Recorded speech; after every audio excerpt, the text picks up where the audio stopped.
Selamat mendengarkan podcast ini. Shalom Bapak Ibu, Saudara terkasih dalam nama Tuhan Yesus Kristus.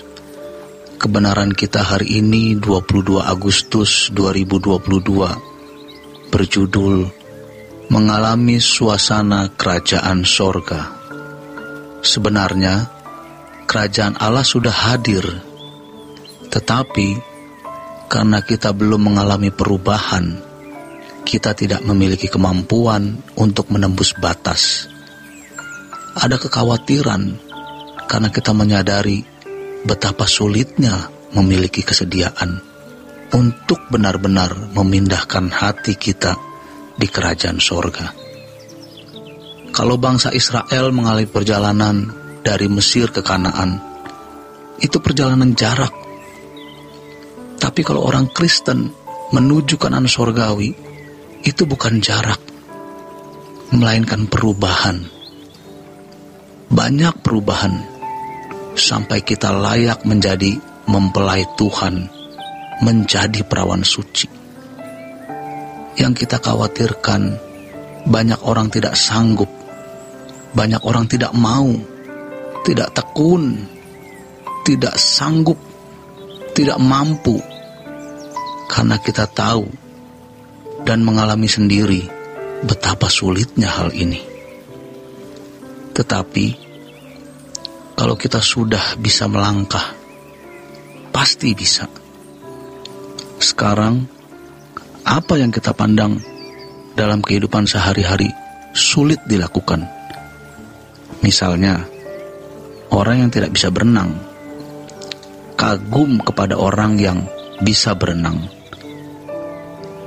Main piano, main saksofon, atau main flute, kita rasa sulit.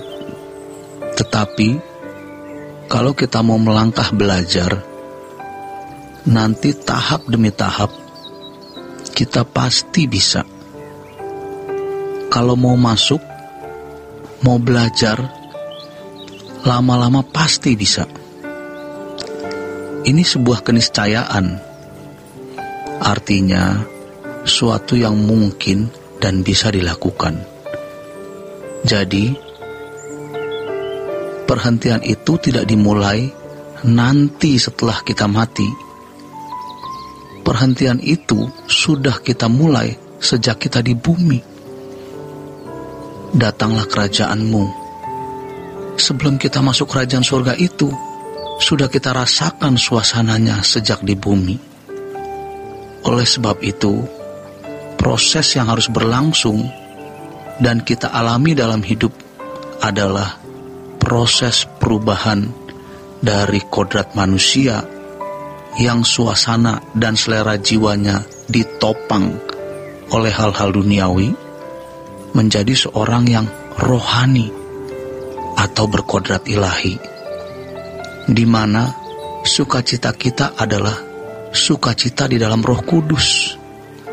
Ini yang akan mengubah kita. Kekristenan baru benar-benar menjadi jalan hidup ketika kita sungguh-sungguh mengalami ini. Firman Tuhan mengatakan, kerajaan Allah bukan soal makan dan minum. Ini hal yang bersifat duniawi, fisik. Tetapi soal kebenaran, damai sejahtera, dan sukacita oleh Roh Kudus.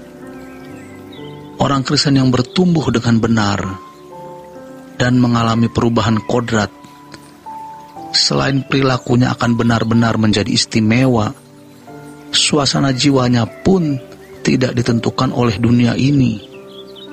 Ini orang-orang yang memiliki kerajaan Allah. Bukan saja nanti setelah mati boleh masuk surga, tapi juga sejak sekarang sudah memiliki kerajaan itu. Maka Tuhan Yesus berkata kepada murid-muridnya, "Jangan khawatir, hai kawanan kecil, karena Bapamu berkenan memberikan kerajaan ini kepadamu." Sejak kapan? Ya, sejak sekarang. Suasana kerajaan Allah sudah kita alami. Ingat, ikan air asin atau air laut tidak bisa dimasukkan ke dalam air tawar.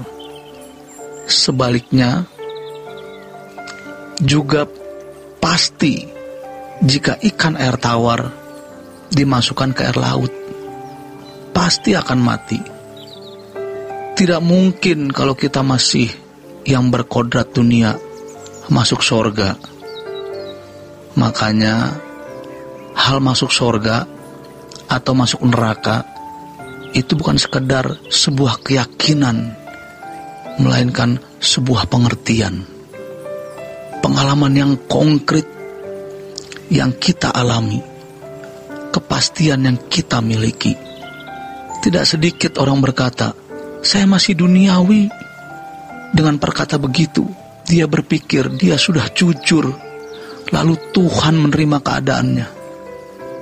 Mungkin kalau dia masih baru menjadi Kristen, Tuhan bisa menolerir. Tapi kalau sudah sekian puluh tahun menjadi orang Kristen, lalu berkata, terus terang, saya masih duniawi, pasti akan dipertanyakan, kenapa tidak keluar dari keadaan tersebut? Tidak mungkin Roh Kudus tidak memberitahu kekurangan apa yang ada pada kita, yang itu mendukakan hati Allah. Kebiasaan berbicara, perilaku, sikap hati yang tidak berkenan di hadapan Allah, pasti Roh Kudus memberitahu. Tidak mungkin menjadi teka-teki silang yang sulit dijawab. Roh Kudus pasti berbicara kepada kita. Lagi pula, kalau firman Tuhan mengatakan atau mengajarkan kita agar kita membuka diri diperiksa oleh Tuhan. Kenali aku, pasti Tuhan akan memberitahu. Demikian pula mengenai suasana perasaan kita, pasti Tuhan memberitahu jika kita masih terikat dengan perkara-perkara dunia yang membelenggu kita, sehingga kita tidak bisa menembus batas, menghadirkan kerajaan Allah, tidak bisa mengalami suasana kerajaan sorga. Roh Kudus pasti beritahu. Masalahnya, seberapa kita sungguh-sungguh mau benar-benar masuk ke dalam perhentian Tuhan. Ada orang-orang yang dari kecil Kristen, tapi sampai tua tidak menembus batas. Sudah menjadi aktivis, bahkan menjadi pendeta, tapi belum menembus batas. Suasana kerajaan surga yang mesti dialami itu digantikan dengan pseudo atau kepalsuan. Hadirat Allah yang pseudo atau yang palsu, sukacita palsu, damai yang palsu. Kalau kita di gereja mengatakan damai Tuhan, hadirat Tuhan, sukacita Tuhan, itu sering abstrak atau fantasi. Hadiratnya sukacita, tetapi kita sebenarnya tidak sungguh-sungguh menikmati sukacita itu, karena kita masih berkodrat duniawi dalam hidup keseharian. Bagi pendeta, suasana kebaktian, jemaat banyak datang, musik bagus, ada penampilan, membuatnya merasa senang dan sukacita. Itu bukan sukacita surgawi. Itu syarat dengan egoisme dan keangkuhan. Tanpa disadari, jemaat banyak senang, kolekta banyak, lebih senang. Lalu senang karena berkumpul dengan para aktivis. Bukan tidak boleh. Memang mestinya ada kebersamaan itu. Tapi di luar sana juga ada klub-klub yang menghadirkan suasana senang. Bedanya apa? Setiap individu harus mengalami suasana kerajaan sorga, yaitu ketika dia melepaskan keterikatan. Demikian kebenaran kita hari ini. Selamat berjuang. Tuhan Yesus memberkati.